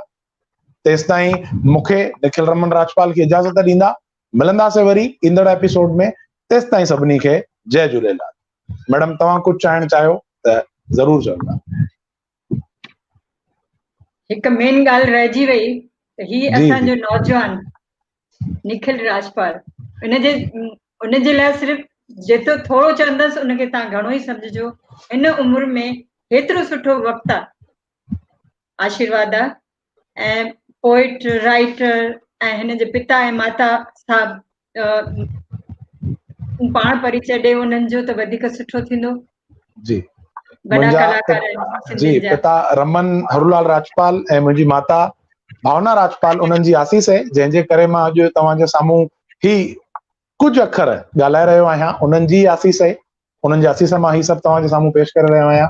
ऐं आसीस आहे बिनीता नागपाल जहिड़नि असांजे बुज़ुर्गनि जी, जेके असांखे हमेशह नवां प्रोग्राम असांजे साम्हूं खणी ईंदा आहिनि, अहिड़ा किताब असांजे साम्हूं शाये कंदा आहिनि, जो असीं नवां कलाकार उन सां हिकु असांजी हिमत वधजंदी आहे, असांजी हिमत अफ़ज़ाई थींदी आहे। उनजे लाइ तमामु घणी शुक्रगुज़ारी। ऐं मां तव्हां सभिनी दर्शकनि जो, सभिनी नाज़रीन जो पिणु शुक्रगुज़ार आहियां, जिन असांखे ही प्रोग्राम ॾिसी करे असांजो उत्साह वधायो ऐं असांखे सपोर्ट कई आहे। मूंखे उमेद ई न, पर पूरो विश्वास आहे त असांजा जेके ईंदड़ एपिसोड्स आहिनि, उन्हनि में पिणु तव्हीं असांखे खोड़ साथ ॾींदा ऐं दिलि सां असां सां जुड़ियल रहंदा। तेसिताईं सभिनी खे जय झूलेलाल।